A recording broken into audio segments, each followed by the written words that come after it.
My perfect teen daughter ran away from home. I spent years searching for her, and what I found, years later, still haunts me to this day. My sweet little Lynn used to be the type of girl to hide behind my leg when boys waved hello and blush at cartoon kisses. It was around her freshman year of high school when I first noticed a slight change in her behavior. She started to wear more makeup and fewer clothes. When confronted about it, she would always get very angry with me, shouting about how it's her body and she can do what she wants. Another grand excuse was, but everyone else is doing it, Mom. This was really hard for me to watch because I was seeing my precious sweet little daughter trying to turn into what she thought was a real woman. I always tried to explain to her that makeup and wearing fewer clothes doesn't have to mean doing what everyone else is doing, and that she should take pride in what she wants to be. Regardless, she wouldn't budge. And I'm a big believer in more relaxed parenting, so at the time, I thought maybe it would just be a phase. But our relationship slowly got worse and worse. Debates became arguments, and arguments became fights. She started bringing guys over, and while I didn't get a good look at all of them, I saw some who looked twice her age. Then one day I snapped. I was going through her room while she was at school to try and find something I knew she had taken. While searching the nightstand, I found a tiny white baggie tucked behind the lamp. I had my fair share of college days, so I knew exactly what that little baggie entailed. I had a huge confrontation with her when she got home from school. She eventually started to yell at me, and I returned the favor. It got so bad that the next morning, when I checked on her to see if she had left for school, she had vanished. 2 suitcases from my closet had gone missing. I called the police immediately. How could my sweet Lynn do this? Run away from me, the person who loves her most in the whole world. I searched the whole neighborhood, driving for hours around our small town. We found nothing, and neither did the police. After around 4 years of no contact, one of my daughter's friend's moms shared a concerning post with me on Instagram. It looked like a video of my daughter in a news report. At first, I didn't understand why she would be on the news, but then I saw the headline, "SX workers uproar in the south side of town." I couldn't believe it. There was no way my daughter had really gone down that rough path. The more I examined her in the clip, the more she looked to dry out of her mind. Tears started instantly flowing from my eyes. Here I was, sitting in my bedroom, watching my daughter's life spiral out of control, and there was nothing I could do about it. The video was from Los Angeles, California, and I lived in a small town in Texas. After a few days of living with this news, I decided that it was only right to go and look for my daughter. I booked the next available flight to Los Angeles and made my way there in less than a couple of days. The next few weeks consisted of me getting in my rental car and searching all over the south side of town, just like the news report had said. I would pick a street, drive all the way down until it seemed to end, go over a block, and repeat. I knew the chances of me seeing her were slim, but I had no other choice at that point. I knew the police were really no help, so I didn't bother contacting them. One day, a miracle happened. I was driving down a desolate, rundown neighborhood when I saw what looked like my daughter's distinct features. I got closer, rolled down my window, and shouted her name. Lynn! She turned around instantly, and there she was, my beautiful baby girl. I got out of my car and ran to her. To my surprise, she started running toward me. Mom! Mom! She cried. We hugged each other like we never had before, tears rolling down each of our faces. It was truly a moment I'll never forget. She got into my car, and after about 10 minutes of hugging and crying, I took her to get food and sit down to talk. She still looked drugged out, and I could tell she was hurting. We were eating. I thought we would have a good conversation, catching up on things. Instead, she sat there with a dull look on her face the whole time, not really showing any emotion. I didn't know if this was the substances talking, but it really spooked me. I got her to talk a little near the end of dinner, but after we finished, I got into my car expecting her to follow. She didn't. She just stood there, staring at me. I asked her what she was doing. Didn't she want to come back with me and have a fresh start? She came closer and told me something that will haunt me for ages. I can't come, or they will find me and hurt me. That's where I drew the red line. I knew I had to get the police involved. I insisted on her coming with me, but she said they were watching and had already warned her without me noticing while we were eating. I told her to stay where she was and not to move as I called the police. While the phone was ringing, I noticed that she seemed to be looking off in the distance. She looked at something, then quickly turned back to me. She hugged me one last time and said, "I'm sorry, but I love you, Mom." Then she ran. She ran faster than I ever could. After that moment, I felt like I was drowning in my own sorrow. I now knew my daughter was in trouble, and I couldn't even protect her when she was right there in my possession. I felt like a failure as a mother, a failure as a protector, and a failure as a human. Seeing my own daughter's life spiral out of control has made me fall into my own pit of despair. I couldn't go back to Texas, not without Lynn. The thought of returning to our home, explaining to my family that I'd found Lynn only to lose her again, was unbearable. After Lynn ran, I sat frozen in my car, replaying everything and wondering where I'd failed. Calling the police led nowhere, and I couldn't face going home to her empty room. So I bounced between motels, drifting through unfamiliar streets and handing out flyers to anyone who'd listen. Nights were filled with regret. Maybe if I'd said I love you more and I'm disappointed less. Most days I just tried to keep moving, hoping every shelter worker's promise to call meant something. But the city made it easy to lose faith. Still, every morning I forced myself up and out because no matter how much hope faded, I wasn't ready to give up on my daughter. I started on Figueroa, posting flyers at bus stops and laundromats, working my way south. People moved around me in waves, some on their way to work, some already starting to drink. I'd catch eyes now and then, but mostly people didn't look. The ones who did seemed to know. Another missing girl, another desperate mother. I wondered how many faces they'd seen on these poles before. At a corner where a group of kids huddled around a broken shopping cart, I handed out a few flyers. One girl, barely 16 by my guess, with chipped nail polish and a glittering stud in her nose, looked at Lynn's photo for a long time. "She don't run with us," she said finally, shrugging, but I noticed the way her mouth twisted when she said it. She slipped the flyer into her jacket pocket anyway. Each day I added new stops. A soup kitchen on 7th, a drop-in center with battered couches and a sign-in sheet, a grimy park where men played cards for change. I learned to expect nothing and to see everything. Some people muttered prayers for me. Others avoided my eyes, afraid my grief was catching. At one shelter, a tired-looking social worker with a clipboard called me ma'am and let me use their phone. She scrolled through a database of missing teens, clicking through names with cold efficiency. "We see a lot of runaways," she said, her voice flat but not unkind. "Sometimes they come back, sometimes they don't." I wrote down addresses, phone numbers, dates, trying to piece together a trail. Every so often, a glimmer of hope. Someone thought they'd seen a girl like Lynn at a bus stop or working behind the counter at a donut shop. I'd drive there, heart pounding, scanning every face. Each time, it wasn't her. When the city grew too loud, I'd find myself staring at the sidewalk, reading the faded chalk lines and wishing for something to lead me forward. Sometimes I'd sit in the car and just breathe, letting the world move around me. I couldn't afford to break down. Not now. I started recognizing faces. The security guard who watched me tape flyers on the 7-Eleven window, the old woman with the shopping cart who camped by the freeway ramp. There was a strange comfort in their routine, a reminder that life moved on, even for those stuck in place. But I was moving too. Every block, every flyer, every "have you seen her?" kept the hope alive, no matter how faint it got. I told myself, as long as I kept searching, Lynn was still out there, still possible, still mine. I put off calling home as long as I could. It was easier to pretend Texas didn't exist. No house, no son, no bills piling up in the mailbox. As long as I kept moving, I could tell myself I was still being a mother, still fighting for Lynn. But eventually the guilt built up so thick I couldn't breathe through it. I bought a calling card at the gas station. My cell phone was nearly nearly dead again. And the last time I'd used it for a long-distance call, it cut out halfway through Joshua's sentence. This time, I wanted no excuses. The phone rang 3 times before my son answered. His voice was lower than I remembered, older, hardened, carrying something sharp I'd never heard in it before. "Deborah," he said, not Mom. The word dropped like a stone in my chest. "Hi, honey. I just wanted to check in," I said, forcing a lightness I didn't feel. He was quiet. "Are you still in California?" I nodded, then realized he couldn't see me. "Yes, I'm still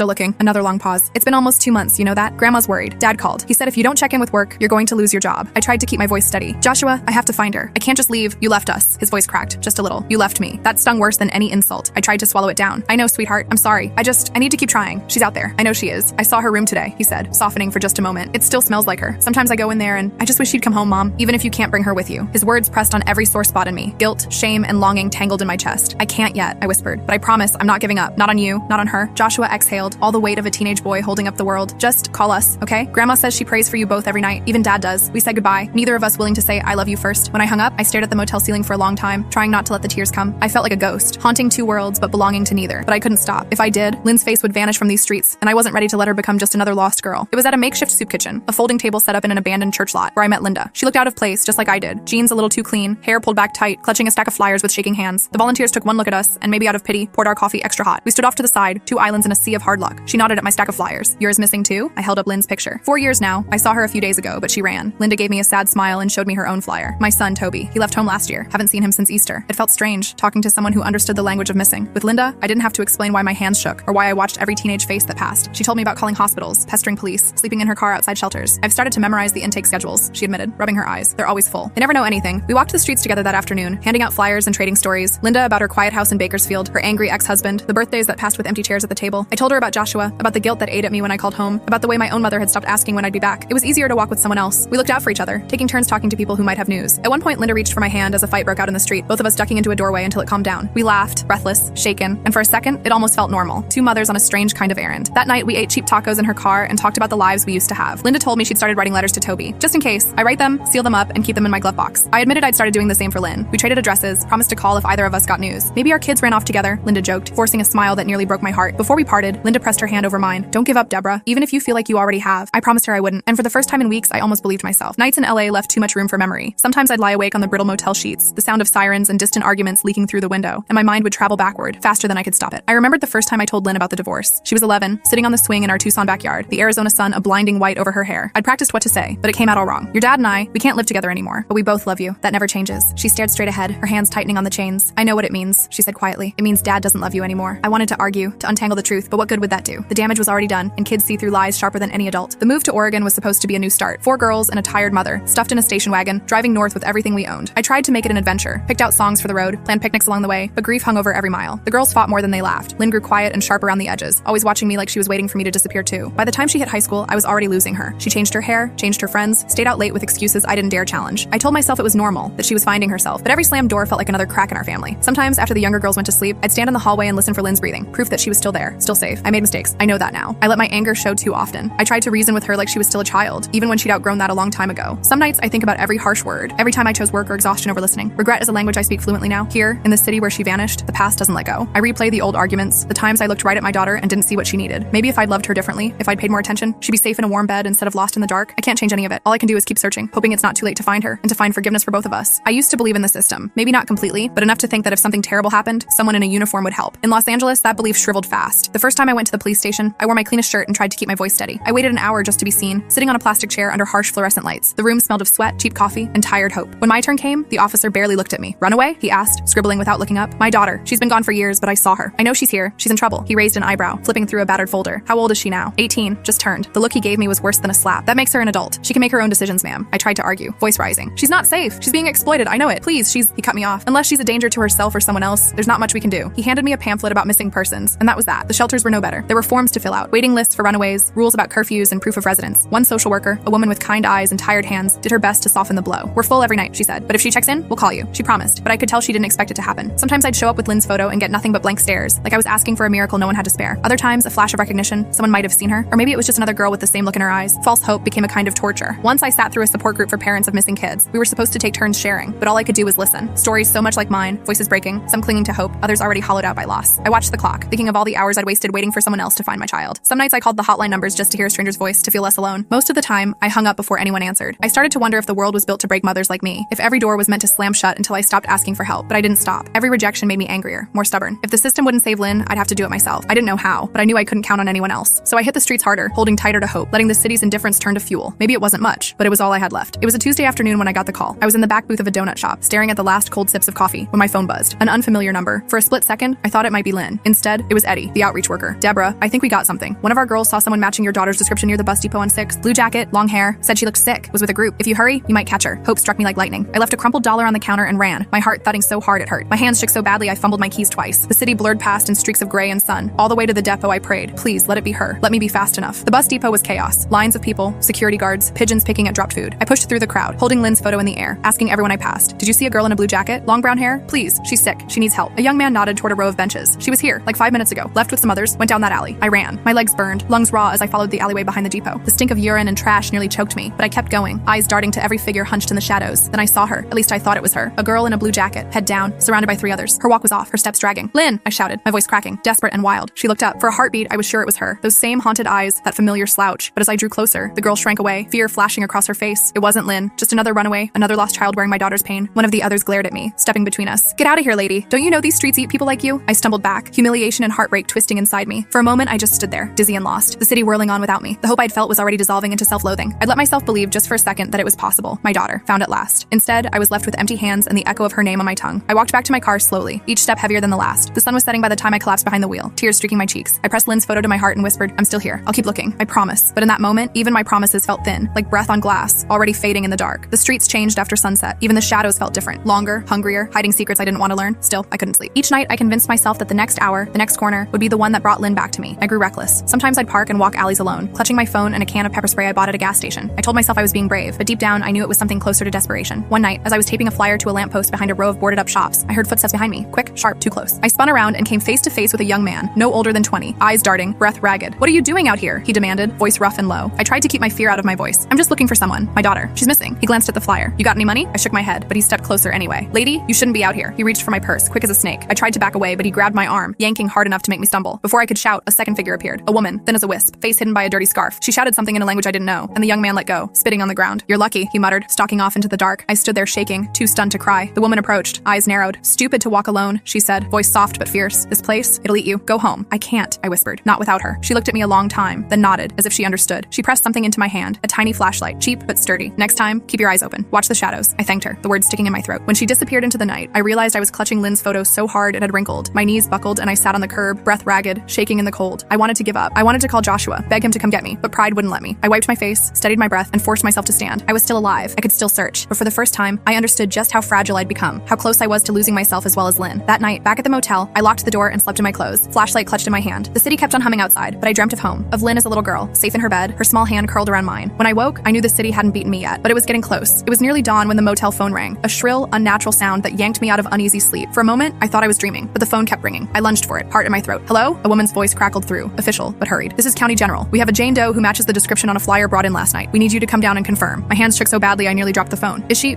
okay? She's alive. She's in rough shape. Please come as soon as you can. I was out the door in minutes, forgetting everything except the directions the nurse had given me. The city was gray and empty, the streets washed clean by a rare bit of rain. I prayed out loud, promising anything if I could just have my daughter back. At the hospital, everything moved at half speed. The nurse at the desk eyed my clothes and hollow face, then silently led me down a long hallway that smelled of antiseptic and old fear. She paused outside a curtained bay. Prepare yourself. She's been through a lot. I took a shaky breath and stepped inside. On the bed was a girl, thin, bruised, hair dark and tangled, oxygen tubing under her nose. She looked so small. My chest clenched. I forced myself to step closer, whispering, Lynn? The girl turned her head, blinking up at me with blank, unfamiliar eyes. It wasn't Lynn. My knees almost buckled, but I held onto the edge of the bed to keep from falling. The girl stared at me, searching my face for something I couldn't give. I fumbled for words. I'm sorry. I thought you were my daughter. She nodded, eyes filling with tears. My mom doesn't know where I am either. For a moment, we just sat in the silence, two strangers lost in different kinds of pain. I squeezed her hand because it was all I could offer. Back in the hallway, the nurse tried to comfort me, but her words slid past. You're not the first, she said softly. Sometimes I think every mother in LA is searching for someone. I left the hospital numb, my hope drained and heavy in my bones. On the sidewalk outside, the sun was rising over the city, throwing gold over the cracked concrete. I stared at it, willing myself to feel something, anything besides loss. But all I could do was keep walking, one foot in front of the other, day after day, hoping that next time, the call would be for Lynn, and that this time, it wouldn't be too late. When the streets grew too loud and the world felt hopeless, I wrote letters to Lynn. Not emails, not texts, old-fashioned letters on motel stationery or the backs of diner receipts. I never mailed them. I just needed to talk to her, even if she'd never read a word. I wrote the first one after the hospital, hunched over the little desk by the window as the city's night noises bled through the glass. Dear Lynn, I saw a girl in the hospital today. For a moment, I thought she was you. I wanted it so badly I almost convinced myself, but it wasn't you. I'm still here. I'm still searching. I'll always be searching. I wrote about Texas, about the way Joshua's voice has changed, how your grandma asks about you every Sunday after church, how your old room smells like dust and lost time. I wrote about all the little things I remembered, how you hated ketchup on your fries, how you snuck your baby sister cookies after bedtime, how you used to sing yourself to sleep when you thought no one was listening. I'm sorry for every time I yelled, for every time I let my fear turn to anger. I wish I'd listened more. I wish I'd told you you were enough, even when you were lost. I don't care what you've done or where you've been. I just want you home. Sometimes my letters were angry. Why did you run, Lynn? Why did you leave me to chase after shadows? Didn't you know I'd follow you anywhere? Didn't you care that I'd lose everything for a chance to hold you again? But mostly, they were love letters. A mother's promise written out in ink, the kind that stains your hands and never quite washes off. I still keep your photo in my wallet. Sometimes I talk to it. Maybe that means I'm losing my mind. Or maybe it means I'm still your mom, even out here, even now. On the loneliest nights, I'd tuck the letters beneath my pillow, as if words could stand in for the daughter I couldn't find. I told myself that someday, if I was lucky, I'd put these in her hands and she'd understand, she'd forgive me, and maybe I'd forgive myself too. But until then, the letters piled up, silent witnesses to my hope, my grief, my love. And I kept writing, because as long as I was writing, Lynn was still out there. As long as I wrote, there was still a chance. Sometimes late at night, I'd scroll through old photos on my phone, birthdays in Texas, Joshua grinning in his Little League cap, Lynn blowing out candles, the whole family squeezed together on the couch. It felt like another lifetime, another version of myself. Every few weeks, I forced myself to call home. I knew they worried, even if they never said it straight out. Joshua answered on the third ring this time, his voice flat, half asleep. Mom? Hi, honey. Did I wake you? It's fine. He didn't ask where I was. He already knew. How's school? I asked. As if homework or grades mattered right now. He hesitated. It's okay, I guess. Grandma's still making meatloaf on Sundays. She leaves a plate for you, you know, like you're gonna walk through the door. I closed my eyes, picturing the old kitchen, the chipped tile, the sound of forks scraping plates. Tell her I miss her. I miss you both, he sighed. You could just come home. I bit my lip. Not yet, sweetheart. I have to find her. I know. His voice was tired, brittle around the edges. But I need you too, Mom. It's like I lost both of you. I wanted to explain, to make him understand the terror that kept me in LA, the promise I couldn't break, but the words stuck, guilt pressed down, a physical ache in my chest. I'm sorry, Joshua. I really am. I'll call again soon, okay? We hung up, nothing resolved, and I sat for a long time with the phone warm in my hand, staring at the motel ceiling. I remembered the last time we were all together, Lynn and Joshua fighting over the TV remote, my mother laughing as if we'd always be whole. I wondered what they told people at church, what story they spun for neighbors who asked why I'd vanished, why I chased after a daughter who didn't want to be found. Did they blame me? Did they wish I'd given up? I was haunted by the feeling that every mile I stayed away, I lost a piece of home. But if I left, I'd lose Lynn for good, and maybe lose myself too. In the silence, I pulled out the stack of letters I kept for Lynn, pressing them flat with my palm. For a moment, I wished I could write one to Joshua, explain what it meant to love two children at once and feel like you were failing them both. Instead, I just sat there, missing a life that no longer existed, praying that one day, somehow, I could bring us all back home. The day I ran into Linda again, the city was blanketed by an early morning fog that made everything feel distant and muffled. We found each other in the line at the soup kitchen, our shoulders hunched against the damp. I could see the strain in her face even before she spoke. She looked thinner, her eyes red-rimmed. They found Toby, she whispered, voice hollow. I felt my stomach drop. Where? She shook her head. A drainage canal, out past Alhambra. They think he was there for weeks. They said he must have been alone. There was nothing to say. I reached for her hand, and for a moment, we just stood there, two mothers clutching each other like lifelines. The noise and shuffle of the line faded until all I could hear was Linda's ragged breathing. I thought I'd feel something, relief maybe, to finally know, but it's just empty. Like my whole body turned to glass, and I'm scared to move in case I break. I squeezed her hand tighter. I'm so sorry, Linda. I'm so sorry. She gave a small, bitter laugh. At least now I can stop searching. At least now I can sleep, even if I don't want to dream. The next hour passed in silence. We sat on the curb, eating watery soup and sharing the kind of silence only grief can hold. Linda talked about Toby as a boy, how he loved old monster movies, how he hated peas, how he used to fall asleep on her shoulder in the car. All those small, precious things that meant nothing to the world, but everything to a mother. Later, as we parted, Linda gripped my arms, her eyes fierce despite the tears. Don't stop looking, Deborah. Even if it kills you, I'd do it all over again for one more minute with him. I watched her walk away, shoulders hunched, swallowed by the city, her pain pressed against me, sharp as broken glass. For the rest of the day, I couldn't escape it. The knowledge that this search didn't always end in reunions. Sometimes it ended in silence, in loss, in empty rooms and beds that would never be slept in again. That night, I wrote another letter to Lynn, the words spilling out faster than I could control. Dear Lynn, today I learned what it means to lose hope completely. I wish I could put you in a bubble, safe from this world, from every danger, every mistake, but I can't. All I can do is keep searching, keep loving you, even if you never come back. I pressed the letter under my pillow and lay awake long into the night, haunted by Linda's story, praying mine would end differently. It happened on a Thursday, almost 6 months to the day since I'd first seen Lynn on the street. The city was choking on spring heat, and I was down to my last flyer, the edges ragged from too many hands. Eddie, the outreach worker, called just after noon. Deborah, I think you need to come to St. Cecilia's shelter. There's a girl here asking for you. My heart beat so hard I nearly dropped the phone. Is it her? He hesitated. You should come. I drove like a woman possessed, not caring about red lights or honking horns. My hands gripped the wheel so tight they cramped. Outside the shelter, sunlight glared off cracked windows, and my legs threatened to buckle as I pushed open the door. The lobby was noisy, filled with the shuffle of tired bodies and the smell of stale coffee. At the far end, huddled on a plastic chair, sat a girl with hair hanging limp over her face, a blue jacket 2 sizes too big wrapped tight around her shoulders. Lynn? My voice barely rose above a whisper, afraid to shatter the moment. She looked up, and for an instant, time collapsed. Her eyes were sunken, her face gaunt and bruised, but it was her, my Lynn, my baby, impossibly alive. She stood, shaky on her feet. For a second, we both hesitated, afraid the dream might break. Then she stumbled into my arms, and I caught her, holding on like I could anchor her to the earth. We both started crying, all words lost. I felt the sharpness of her shoulder blades, the way she flinched at my touch. Her hands were ice cold, her breath shallow against my neck. For a long time, we didn't say anything. I just rocked her, whispering her name over and over. Lynn, Lynn, my Lynn. Finally, she pulled away, wiping her nose on her sleeve. Her voice was raw and small. I don't know where else to go, Mom. My throat closed with gratitude and grief. You did the right thing. You're safe now. Eddie appeared in the doorway, giving us a nod. You've both got a room for the night. We'll get her checked out by the nurse. I thanked him, tears still streaking my cheeks. When we were alone, I took Lynn's hands in mine, memorizing every line and scar. We're going to get through this. We'll find a way. Lynn only nodded, her gaze drifting to the window, already distant. I wanted to wrap her in my arms, take her home, erase everything that had happened. But as I studied her, I realized the road back would be long and winding, if it existed at all. That night, I slept in a cot beside her bed, holding her hand as she shivered in her sleep. I listened to the rise and fall of her breath, terrified it might stop, determined not to let go. For the first time in a long time, hope and fear sat side by side in my heart. I had my daughter back, if only for a moment, and I would do anything to keep her safe. safe. The nurse checked Lynn's vitals and left us alone in the tiny fluorescent lit room. Outside, the city's noise was a distant hum, but in that moment, the world shrank down to just the two of us. I poured water into a paper cup and handed it to her. Lynn's hands trembled so badly she spilled a little, but she managed to sip. I studied her, really studied her, for the first time in years. Her cheeks were hollow, lips cracked, new scars tracing her wrists and the inside of her arms. There was a hardness in her eyes I'd never seen before. She looked both older and impossibly young. For a long time, neither of us spoke. Finally, she cleared her throat. "I'm sorry, Mom." My breath caught. "You don't have to say that. You don't have to." "I do." Her voice was rough. "I'm sorry for running, for everything, but I didn't know what else to do. I thought if I left, maybe things would get better. Or maybe I just wanted to disappear." I tried to reach for her hand, but she flinched, so I kept my hand on the blanket, close, but not touching. "I made mistakes too, Lynn. I should have listened. I should have tried harder to understand." Her eyes filled with tears. "It was never about you, Mom. Not really. I was just lost. After the divorce, I felt like I didn't matter anymore, like nobody could see me. The people out there, they saw me. At least they pretended to." She looked away, her jaw tightening. "But it's not what you think. It's not a family. It's a prison. I tried to leave, but there's always someone watching. Always someone waiting to pull you back in. Drugs make it easier, but only for a little while." My heart broke for her. "Let me help, please. We can go home or anywhere you want. You don't have to be alone." She shook her head, wiping her face. "I can't, Mom. If I leave now, they'll find me. They'll hurt you. I don't want you mixed up in this." I felt a helpless rage, a desire to tear the whole world apart to keep her safe. "You're my daughter. I'd do anything for you. Anything." Lynn let out a shuddering breath. "You don't understand. There's no way out. Not really. You can't save me. Nobody can." I wanted to argue, to promise her the impossible, but I saw the defeat in her eyes, the deep, bone-tired hopelessness. Instead, I leaned closer, voice trembling. "I love you. I always have. That's never going to change, no matter what." A ghost of a smile flickered across her face. "I know, Mom. I love you too." I never stopped. We sat together in silence, broken but still tethered by love. Outside, a siren wailed, distant and cold. That night, after she fell asleep, I wrote another letter. "Dear Lynn, tonight I saw you for who you are. Scared, strong, wounded, and still my little girl. I wish I could take your pain and carry it for you. I wish I could build a world where nothing could ever hurt you again. I don't know how to fix this, but I'll never stop trying." I put the letter with the others and lay beside her in the dark, listening to her breathing, trying to hold the moment as tightly as I could. By morning, Lynn looked worse, eyes rimmed with red, hands shaking so badly she struggled to eat the toast the nurse brought. I sat beside her, watching her try to swallow. Every bite looked like a battle she was losing. The shelter gave us 2 nights, then Lynn would have to move on. I tried to talk her into staying longer, checking into a rehab or going to the hospital. "You need help," I pleaded. "We can go anywhere you want. Just let me take you somewhere safe." Lynn shook her head. "It won't work, Mom. They know where I am. If I leave with you, they'll come after us. They'll hurt you to get to me." I thought about calling the police, but after all those fruitless nights begging for help, I knew what would happen. They'd take her statement, tell her she could leave if she wanted, then drop her right back on the street. The system had never been built for girls like her. Still, I tried. I called every number the nurse gave me. Detox centers, women's shelters, halfway houses. Every place had a wait list, or didn't take girls with active warrants, or said she had to show up clean. One woman offered a spot in a rehab 2 hours north, but we had to get there on our own, and Lynn needed to stay sober for the intake. I looked at Lynn, sweating, pale, eyes darting, and knew it was impossible. "Maybe you could just come home to Texas," I whispered, voice thick. "We could start over, just for a little while." She smiled, soft and sad. "I wish I could, Mom. I really do, but I'm tired. I just want to sleep." That night, I barricaded our shelter room door with a chair. I dozed in the cot, one hand on her blanket, listening for footsteps in the hallway, afraid every sound was someone coming to take her away again. Early in the morning, I found her in the bathroom, hunched over the sink, shivering. "I don't feel good," she whispered. "Everything hurts." I wrapped her in a blanket, my arms barely able to steady her. We rode to the clinic in a donated van. The nurse checked her vitals, took her temperature, murmured words I didn't understand. After a while, they let us stay, but only for the day. They had no beds left. Lynn rested her head on my lap as we waited in the clinic's crowded lobby, surrounded by people coughing and crying and begging for medicine. I stroked her hair, humming the lullaby I used to sing when she was small, her eyes closed, her breathing uneven. Let this save her, I prayed. Let this be enough. But in the end, there was nowhere left to go. The system's doors closed in our faces, and the city's shadows grew longer. When night fell, we were back on the street, nowhere safe left to run. I held her close, my heart cracking with every step, and tried not to wonder if this was what the end looked like. The last night came without warning, like a door shutting softly in the dark. We found a bench near the edge of MacArthur Park, far from the glow of streetlights and the endless roar of traffic. Lynn was exhausted, her head resting on my shoulder, hands trembling in her lap. I pulled the blanket tighter around her, willing my warmth to seep into her bones. We talked quietly, afraid to disturb the fragile peace that had settled between us. She told me stories of girls she'd met, some still alive, some lost to the streets, all of them searching for something they couldn't name. She asked about home, about Joshua and her sisters, about the little things, if the orange cat still slept on the porch, if her room still smelled like vanilla lotion. I told her everything I could, painting pictures of Texas sunsets and Sunday dinners, trying to bring the world she'd lost a little closer. I told her how much we missed her, how Joshua still left her favorite cereal on the shelf in case she came back. After a long silence, Lynn looked up at me. Her eyes were glassy, tired. "I'm sorry I hurt you, Mom. I'm sorry I couldn't be better." I hugged her, holding her as tightly as I dared. "You don't have to be better. You just have to be here." She smiled, a flicker of the old Lynn. "I'm tired, Mom. I don't know if I can keep doing this." My heart broke, but I forced myself to nod. "Whatever you need, I'm here. I'll stay as long as you want." We watched the city lights flicker, listening to the distant music and laughter, the world going on as if nothing had changed. She rested her head on my lap, and I stroked her hair, humming the lullaby she loved as a child. I wished I could bottle that moment, keep her safe and close forever. When she fell asleep, I stayed awake, afraid to let go, afraid of what the next morning would bring. Just before dawn, she stirred, eyes bleary. "I love you, Mom. Don't forget, okay?" I kissed her forehead, tears slipping down my face. "I'll never forget. I love you more than anything." As the sun rose, painting the sky in bruised orange and gold, she squeezed my hand one last time, then drifted back to sleep. I watched her chest rise and fall, counting each breath, holding on for as long as I could. I didn't know it then, but that was our goodbye. Days bled into each other after that last night. Lynn disappeared from the shelter as quietly as she'd arrived. I spent 2 days combing the parks, the soup kitchens, the bus stations, everywhere I could think of. Each time I asked, "Have you seen her?" people just shook their heads or looked away. On the third morning, the phone in my motel room rang. The sound cut through the silence like a knife. I answered on the second ring, the world narrowing to the hum of the line and the dread in my chest. "Is this Deborah?" The voice was official, brittle, already sorry. "Yes, this is Officer Marquez with the Los Angeles Police Department. I'm so sorry, ma'am. We found a young woman who matches your daughter's description. She was brought into County General last night. There was an overdose. She didn't make it. I couldn't breathe. I couldn't think. The world spun, and I clutched the phone so tightly I thought it might crack in my hand. "No," I whispered, the word too small for the pain. "No, you're wrong. She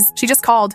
The officer's voice voice softened, but it didn't matter. We'll need you to come down to identify her. I'm so sorry. I hung up without another word. My body moved on its own, stumbling to the bathroom, splashing cold water on my face as if I could wake myself from this nightmare. The mirror reflected a stranger's grief, eyes swollen, skin ashen, mouth twisted in disbelief. I sat on the bed, holding the last letter I wrote to Lynn, the ink still smudged from my tears. I read it over and over, begging the words to mean something more, something that could bring her back. The hours that followed were a blur, signing forms, identifying her small, lifeless body, calling Joshua and my mother, listening to their cries on the other end of the line. There was nothing left to do but survive the moment. The world outside continued. Cars honked, the sun rose and set, people went to work and came home. But my world had ended. Everything I had fought for, hoped for, died with my daughter in that sterile hospital room. In the quiet, I clung to her memory, the sound of her laughter, the warmth of her arms, the echo of her last words. I love you, Mom. Don't forget, okay? I couldn't, but I didn't know how to live in a world without her. The flight home was a blur, a hollow shell of a woman clutching a worn backpack, numb to the world as she crossed 3 states back to Texas. Joshua met me at the airport, his face older and harder than I remembered. He didn't say a word. He just hugged me, so tightly it hurt, and for the first time since Lynn died, I let myself cry. The days before the funeral passed in a fog. My mother made the calls, Joshua helped pick out a simple dress, and the neighbors dropped off casseroles we couldn't eat. I wandered the house, touching every surface, every memory. Lynn's room was untouched, her pillow still holding the faint scent of her favorite lotion. I sat on her bed, surrounded by relics of her childhood, trophies, crumpled drawings, a journal half filled with slanted handwriting. On the day of the funeral, the church was filled with faces I barely recognized. People from every corner of our old life came, teachers, neighbors, women from church, old friends who hadn't seen us in years. Some came out of pity, others out of a desire to help, but most came for the same reason I did, to say goodbye to the girl we'd all lost in different ways. The pastor read from the Psalms, his voice a gentle current trying to soothe a sea of grief. Joshua stood beside me, stoic, his jaw clenched. My mother wept openly, a handkerchief pressed to her lips. I felt adrift, separate from my own body. The world narrowed to the plain wooden casket at the front of the church. People spoke. Stories of Lynn as a child, of her smile, her stubbornness, her kindness. Some remembered her in ways I'd forgotten, volunteering at the animal shelter, standing up for her younger sisters, singing in the church choir before everything fell apart. When it was my turn, I walked to the front with shaking hands. The words I'd written were simple. My daughter was not just her choices. She was a light in our lives, a girl who made mistakes, who got lost, who loved fiercely, and was loved just as fiercely in return. I will never stop loving her. She was mine, even when she ran, even when she broke my heart. I would do it all again if I could hold her just one more time. After the service, we gathered at the cemetery. The wind carried the scent of wildflowers, and the sun glinted off the headstones. As they lowered Lynn's casket, I pressed one of my unsent letters into her hands, tucking it beneath the folds of her dress. Goodbye, sweetheart, I whispered, the words dissolving in the breeze. I will always love you. Always. As the earth closed over her, I realized I would never have the answers I wanted, never know the moment when hope truly died, never understand all the ways I failed and all the ways I did my best. Grief, I learned, is a shapeshifter. It follows you home, sits beside you at the dinner table, whispers in your dreams. But in the silence that followed, surrounded by the people who loved her, I felt something else, a fragile thread of gratitude for every moment I'd had, every memory, every ounce of love we shared. I couldn't save Lynn, but I could remember her. I could carry her forward in the only way I knew how. A week after the funeral, as I was sorting through Lynn's old things, I found an envelope tucked in the back of her dresser drawer. The handwriting was unmistakable, her slanted, looping script, the way she always dotted her I's with little circles. On the front, in faded blue ink, it said simply, "For Mom." My hands shook as I opened it. Inside were 3 letters, each written on the same lined paper she used for school essays. The first was dated a few months after she'd run away. "Dear Mom, I know you're looking for me. I can feel it, even here. Sometimes I see women on the street with flyers, and I think about running to them, asking if they know you, but I'm scared. I don't know how to come home. I'm sorry for all the ways I hurt you. I hope you're okay. Love, Lynn." The second was shorter, written during what must have been one of her darker days. "Some nights I dream I'm back in my old room. I can hear you humming, smell dinner on the stove. I wish I'd listened more. I wish I'd stayed. I know I've made it impossible for you to forgive me, but I love you. I always have." The last letter was dated only weeks before she died. The paper was tear-stained, the ink smeared. "Mom, if you're reading this, I'm gone. Please don't blame yourself. None of this was your fault. You were the best mom you could be. I was just lost, and I couldn't find my way back. I hope you remember the good parts, the way we used to laugh, the road trips, the way you held me when I was sick. I want you to live, I want you to forgive yourself, and I want you to remember I was always your daughter, and you were always my home." I pressed the letters to my chest, sobbing in the quiet of her empty room. For a long time, I let myself grieve, not just for the daughter I'd lost, but for the love that remained, stubborn and shining, even after everything. Later, I placed the letters in a small wooden box, along with the ones I'd written to her, a conversation between a mother and daughter, spanning years and distance and all the words that were never said out loud. That night, for the first time since Lynn died, I dreamed of her, not as she was at the end, but as the child who used to run through the yard, laughing, her hair tangled by the wind. When I woke, the grief was still there, but so was something else, a small, persistent hope, a reminder that love, even when battered and broken, never truly dies. Grief doesn't fade, it transforms.